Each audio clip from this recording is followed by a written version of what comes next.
NG5 న్యూస్కు స్వాగతం. తిరుపతి జిల్లా సూళ్లూరుపేట నియోజకవర్గంలో పెట్రోల్ ధరల పెంపును నిరసిస్తూ వైఎస్ఆర్సీపీ మాజీ ఎమ్మెల్యే కిలివేటి సంజీవయ్య ఆధ్వర్యంలో పోరుబాట కార్యక్రమాన్ని నిర్వహించారు. మాజీ ఎమ్మెల్యే కిలివేటి సంజీవయ్య నాయకత్వంలో పార్టీ శ్రేణులు నిరసన చేపట్టి సూళ్లూరుపేట ఆర్డీఓకు వినతిపత్రం అందజేశారు. ఈ సందర్భంగా మాజీ ఎమ్మెల్యే కిలివేటి సంజీవయ్య మాట్లాడుతూ ఆంధ్రప్రదేశ్ రాష్ట్రంలో కూటమి ప్రభుత్వం ఏర్పడి 2 ఏళ్లు పూర్తవుతున్నప్పటికీ ప్రజలకు ఉపయోగపడే ఒక్క సంక్షేమ పథకం కూడా అమలు చేసిన ఆనవాళ్లు కనిపించడం లేదన్నాడు. గత వైఎస్ఆర్సీపీ ప్రభుత్వం 5 ఏళ్ల కాలంలో అనేక సంక్షేమ పథకాలు అమలు చేస్తూ 3.3 లక్షల కోట్ల రూపాయల అప్పు మాత్రమే చేసిందని, అయితే ఇప్పుడు అధికారంలో ఉన్న కూటమి ప్రభుత్వం 2 ఏళ్లలోనే 3,56,455 కోట్ల రూపాయల అప్పు చేసిందనిదని ఆరోపించారు.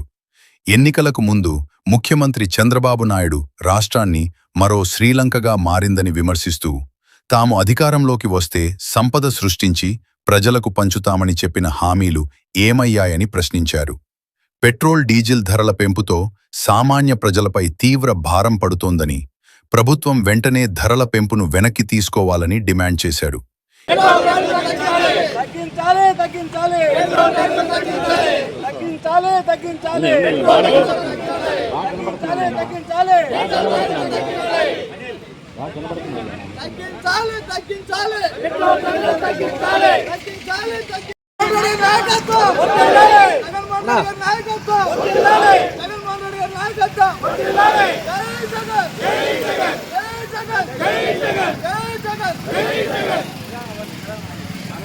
డీజిల్ పెట్రోల్ రేటు పెంచిన రేటు వెంటనే డీజిల్ పెట్రోల్ పై పెంచిన రేటు వెంటనే డీజిల్ పెట్రోల్ పై పెంచిన రేటు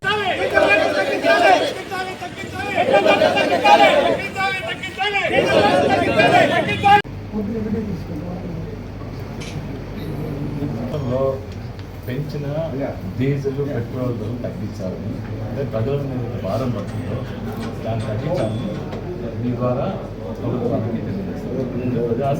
ప్రజలకు సంబంధించి చాలా ఇబ్బందికరమైన పరిస్థితి. పెట్రోల్ డీజిల్ వల్ల 3 రూపాయలు పెంచేస్తారు, 4 రూపాయలు 3 రూపాయలు పెంచిన వల్ల చాలా ఇంకా పక్క తమిళనాడులో కానీ కర్ణాటకలో కానీ తెలంగాణలో తక్కువ 4 రూపాయలు 2 రూపాయలు తక్కువ. ఇది బికాజ్ ఆఫ్ వ్యాట్ ఏదైతే స్టేట్ ట్యాక్స్ పెంచినారో ఆ ట్యాక్స్ని తగ్గించి మీ ద్వారా తప్పకుండా ఇది తర్వాత. Okay sir, thank you sir.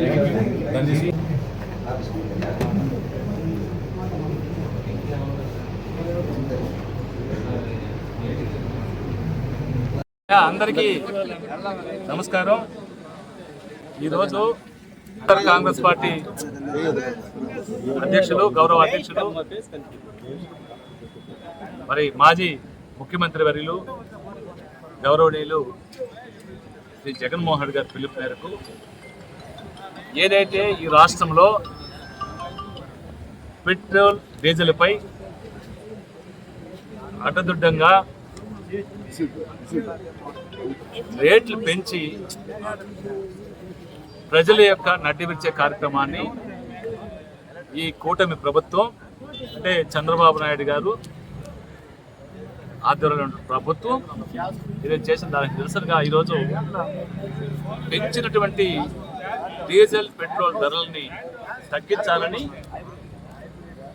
RDO గారికి, గౌరవ ఆర్డీఓ గారికి వైఎస్ఆర్ కాంగ్రెస్ పార్టీ నాయకులు, కార్యకర్తలు, అభిమానులందరూ కలిసి ప్రజలతో కలిసి ఈరోజు వారికి విజ్ఞాపన పత్రాన్ని వారి ద్వారా ప్రభుత్వాన్ని పంపించి చంద్రబాబు నాయుడు గారికి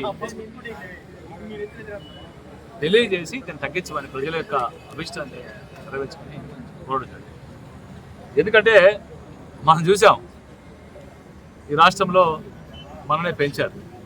డీజిల్ పైన ఒక 3 రూపాయలు 20 పెంచారు, పెట్రోల్ పైన 4 రూపాయలు పెంచారు. ఈ భారం రోజుకి ఇంచుమించు 3,30,00,000 రూపాయలు ప్రజల మీద డీజిల్ మీద భారం పడతారు. అదేవిధంగా పెట్రోల్ పైన అయితే రోజుకి 6 కోట్ల రూపాయలు భారం పడతారు. నెలకొచ్చుకున్న వాళ్ళకే 180 కోట్లు, ఇది వస్తే ఇది ఒక 90 కోట్లు. మరి ఈ భారం పడే పరిస్థితి. సంవత్సరానికి 3,300 కోట్ల రూపాయలు ఈ రాష్ట్రంలో ఉన్నటువంటి పేద ప్రజలపైన ఈ పెట్రోల్ డీజిల్ యొక్క భారం పడే పరిస్థితి. దీని ద్వారా చిన్న చిన్న వాళ్ళు, ఆటో నడుపుకునే వాళ్ళు, రైతులు, చిన్న చిన్న వ్యాపారస్తులు అందరికీ ఇబ్బందికర పరిస్థితులు. దీన్ని తగ్గించాలని మేము డిమాండ్ చేస్తాం. గతంలో ఎన్నికలకు ముందు చంద్రబాబు నాయుడు గారు పెట్రోల్ బంకుల దగ్గరికి వెళ్ళేది, సెల్ఫీలు తీసుకునేది, లోకేష్ పెట్రోల్ బంక్ దగ్గరికి వెళ్ళేది, సెల్ఫీలు తీసుకునేది, పవన్ కళ్యాణ్ పెట్రోల్ బంక్ దగ్గరికి వెళ్ళేది, సెల్ఫీలు తీసుకునేది. సెల్ఫీలు తీసుకొని అదిగో తమిళనాడులో రేట్ తక్కువ ఉంది, ఆంధ్రాలో రేట్ ఎక్కువ ఉంది, కర్ణాటకలో రేట్ తక్కువ ఉంది, ఆంధ్రాలో రేట్ ఎక్కువ ఉంది, తెలంగాణలో రేట్ తక్కువ ఉంది, ఆంధ్రాలో రేట్ ఎక్కువ ఉంది. మేము వస్తే ఏదైతే రాష్ట్రం విధించిందో, ట్యాక్స్ విధించిందో ఆ ట్యాక్స్ని తగ్గించేసి మేము ప్రజలకి మేలు చేస్తామని ఎన్నికలకు ముందు చెప్పాము. మరి ఈరోజు దాని గాలికి వదిలేసి ఈరోజు యథాతథ రేట్లు పెంచే కార్యక్రమం, తగ్గిస్తానని పక్కన పెట్టి మళ్ళీ పెంచే పరిస్థితి. అయితే ఒకటి చెప్తున్నా, చంద్రబాబు నాయుడు గారికి సిగ్గే ఉండదు. చంద్రబాబు నాయుడు గారికి ఏమాత్రం సిగ్గు లేదు, ప్రజలంటే ఏమాత్రం భయం లేదు. ఎందుకంటే మోసం చేసే దాంట్లో ఆయన కన్నా మంచి దిట్ట ఈ ప్రపంచంలో లేదు. అబద్ధాలు చెప్పే దాంట్లో చంద్రబాబు నాయుడు గారిని మించిన అబద్ధాలు కోరు, దగాకోరు ఈ రాష్ట్రంలో కాదు, ఈ ప్రపంచంలో ఉండరు. ఎందుకంటే ఇక్కడ ఒక మాట చెప్తారు, అక్కడ ఒక మాట చెప్తారు, అన్నీ చెప్తారు. ఆయనకి పక్క వాళ్ళు నవ్వుతారేమో, మనల్ని హేళనగా మాట్లాడతారేమో అనే సిగ్గలేదు ఆయనకి. ఎందుకంటే ఉదాహరణకి గ్యాస్ ఎన్ని సంవత్సరాల నుంచి జనాలను వాడుకోవడం తెలుసు. ఆయన వచ్చి గ్యాస్ ఎట్ట వాడాలో ఆంధ్ర రాష్ట్ర ప్రజలకు నేర్పించింది ఆయన. పొదుపు అలవాటు చేసుకోండి, ఆయన మాత్రం పొదుపు అలవాటు చేసుకోడు, మనం పొదుపు అలవాటు చేసుకోవాలంట. దూరం తక్కువ సైకిల్లో పోవాలంట, కార్లో అడగాలంట. మరి కారులో పోయే వాళ్ళు కార్ పూలింగ్తో పోవాలంట. 10 మంది కలిసి ఒక కారులో పోయేటట్టు ఆయన పోతాడా? 10 మంది కలిపి మంత్రులు ఆయన కలిపి పోమని చూద్దాం. మంత్రులు ఆయన కలిపి సెక్రటరీ పోతారు కదా, అందరు మంత్రులు అన్నాయా మనము ఒక టెంపో వెహికల్ తీసుకుపోతాం. చెప్పేదానికి చేసేదానికి పొంతలు లేకుండా చంద్రబాబు నాయుడు గారు చెప్తానంటో ఇది ప్రధాన ఉద్దేశం. మరి చెప్తా ఉన్నాం, మీరు ఏదైతే ఎన్నికలకు ముందు హామీలు ఇచ్చారో అన్ని హామీలు కూడా తుంగులో దొక్కి ఈ రాష్ట్రంలో ప్రజాపాలనను గాడికి వదిలేసేసి, ప్రజల బాగోగులను గాడికి వదిలేసేసి, జగన్మోహన్ రెడ్డి గారు ఇచ్చిన సంక్షేమ కార్యక్రమాన్ని కూడా రద్దు చేసి ఏదో వడ కొర కొత్త పేర్లు పెట్టి అది కూడా ఇస్తానని ఇవ్వకుండా చేసే కార్యక్రమాన్ని ఈ రాష్ట్రం చేస్తున్నారు. ఈ రాష్ట్రంలో జరిగేది అరాచకం, దోపిడీ, దౌర్జన్యాలు, రెడ్ బుక్ రాజ్యాంగం తప్ప ఇంకెక్కడ కాలేదు. మరి రాష్ట్రం అంతా కూడా గ్రావెల్ దోపిడీ జరుగుతూ ఉంది, ఇసుక దోపిడీ జరుగుతూ ఉంది, రేషన్ బియ్యం దోపిడీ జరుగుతూ ఉంది, మందు విచ్చలవిడిగా వస్తూ ఉంది, ఏటీఎంలో దొరికినట్టుగా మందు దొరుకుతూ ఉంది. మరి కాల్ చేస్తే ఇంటికి డోర్ డెలివరీ ఇచ్చే కార్యక్రమం ఉంది. మరి ఆ డోర్ డెలివరీ కార్యక్రమాన్ని కూడా వీళ్ళే తగ్గిస్తూ ఉన్నారు. మరి ఎందుకంటే ఎమ్మెల్యేలకు అందరికి వాటా, ఎమ్మెల్యేల కాడి నుంచి చంద్రబాబు నాయుడు గారికి, లోకేష్ గారికి వాటా. మరి అందరినీ ప్రజలపైన వదిలిపెట్టారు. మీరు దోపిడీ చేయండి, మీ దేశ దోపిడీలో మాకు కూడా భాగం ఇవ్వండి అనే కార్యక్రమం. మరి సూలూరుపేట నియోజకవర్గానికి వస్తే ఈ సూలూరుపేట నియోజకవర్గంలో అవినీతి పెచ్చిమెరిపోయింది. పెళ్లి చేస్తే ఊళ్ళో పెళ్లికి నా మీద పడతారు, ఆడు విజయ్ సీఎం అయితే నాకేం సంబంధం అని. విజయ్ దమ్మున్న మగాడు కాబట్టి కొత్తగా లాజికల్లోకి వచ్చిన పార్టీ పెడితే ఎంతమంది మరి అలయన్స్ రమ్మన్నా లేదు, నేను ప్రజలకు మంచి చేస్తానికి పార్టీ పెట్టాను కాబట్టి నేను మంచి చేయాలంటే నా స్వతహా నిలబడాలి, ప్రజలు నన్ను ఆదరిస్తే ప్రజలకు మంచి చేస్తానని చెప్పాడు. కాబట్టి తమిళనాడు ప్రజలు ఆయన్ని ముఖ్యమంత్రిగా చేశారు. నువ్వు వచ్చావు, నీ మీద నమ్మకం లేదు కాబట్టి నేను కర్రీ కాల్చి ముడ్డు కాల్చినట్టుగా పంపించారు, వాత పెట్టినట్టుగా పంపించారు.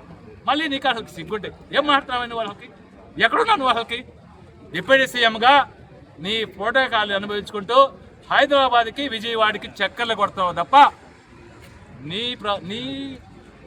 పోర్టిపల్లిలో కూడా నీ పంచాయతీరాజ్ శాఖలో కూడా ఏమన్నా పట్టించుకుని దాఖలు ఉన్నాయా? జనసేన నాయకులకి కార్యకర్తలకి ఒకటి వినిపిస్తా ఉన్నా, మీ నాయకుడు చేతులు చేశారు, మీకు మంచి చేసే ఆలోచన లేదానికి. ఆయన స్వార్థానికి పార్టీ పెట్టానంటున్నాడు, ఆయన పదవి కొరకు. ఎందుకంటే రేపొద్దున తెలుగుదేశం పార్టీ ఆ 21 స్థానాలు కూడా ఇవ్వదు, ఆ 21 స్థానాలు కూడా ఇవ్వదు. ఎందుకంటే చావు చేసిన పార్టీ అది కూడా ఇవ్వదు. అంటే రాష్ట్రం మొత్తం మీద జనసేన పార్టీని బట్టి నువ్వు అధికారంలో ఒక ఆలోచన లేనప్పుడు నీ కూడా ఎందుకు ఉండాలి? జనసేన పార్టీ ఈ రాష్ట్రం అంతా ఎందుకు ఉండాలి? ఆ నాయకులు ఎందుకు పనిచేయాలి? కార్యకర్తలు ఎందుకు పనిచేయాలి? కార్యకర్తలకు నువ్వు లేనప్పుడు, కార్యకర్తలకు నువ్వు అండగా లేనప్పుడు ఎందుకు పనిచేయాలి అంటున్నారు. జగన్మోహన్ రెడ్డి గారు వస్తే ప్రజలు దండపడ పోబాకనే. మీది కాదు, ఆంధ్ర రాష్ట్రం కాదు, ఈ దేశంలో ఏ రాష్ట్రానికి పోయినా జగన్మోహన్ రెడ్డి గారి సెల్స్మా మీకు ఎవరికి రాదు.